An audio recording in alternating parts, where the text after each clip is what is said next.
dork. Hey everyone, and welcome to another episode. Today I want to talk about microplastics, and I'm coming to you from a garbage can. We need to start with a definition of microplastics. Microplastics are basically any type of plastics found in the environment that are smaller than 5 millimeters in length. So very small. Microplastics enter the environment in many ways. Cosmetics uses microplastics. From our clothing, microplastics are entered in the environment, and also the chemophotodegradation of larger plastics. Once microplastics have entered an environment, whether it's marine, terrestrial, freshwater, they degrade very slowly. It's thought somewhere in the order of hundreds to thousands of years they will stick around until they completely break down. We can classify microplastics into two types, primary and secondary. Primary microplastics are plastic particles that are manufactured at that size. So this is especially true for cosmetics, like the microbeads found in exfoliating facial washes.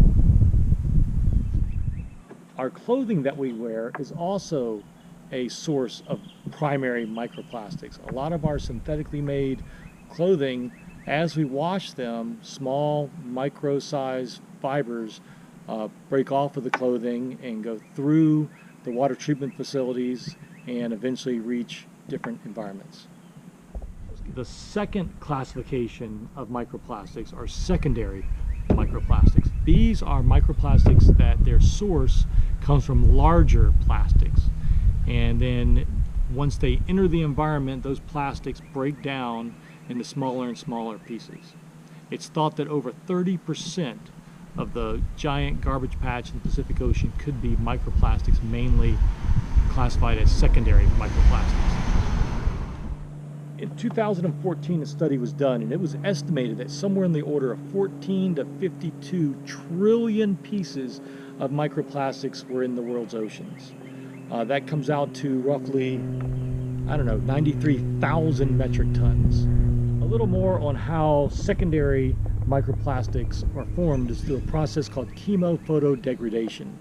Using the energy from the sun and chemicals in the water or in any environment, this speeds up the breakdown or fragmentation of plastic containers and plastics, and they end up being smaller and smaller and smaller pieces. For example, some of these microplastics that we're talking about that are secondary come from things like water bottles,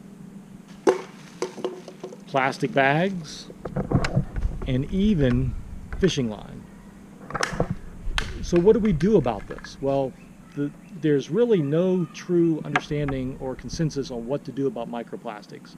We know they're out there, we know they're causing problems, and we don't know how to get rid of them. But probably the best option we have right now is recycling, getting the plastics out of the environment. We know that microplastics can form from water bottles, but another interesting fun fact for you is that with every liter of bottled water you drink, you could be consuming as many as 1,000 strands of microplastic. So how can microplastics hurt us? We're not really sure, but one thing that we do know is that microplastics can be a vector they can bind with heavy metals, they can bind with carcinogens and other chemicals that are harmful to us and other organisms.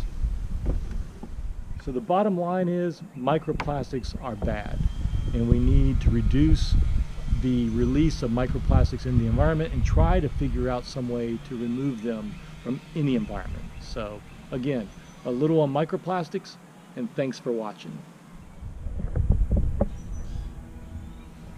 All right, now it's time to get out the trash can. See if my wife will help me.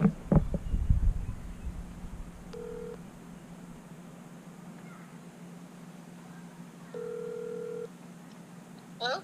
Hey dear, can you come rescue me out of this trash can? No, you're stuck. I'm stuck.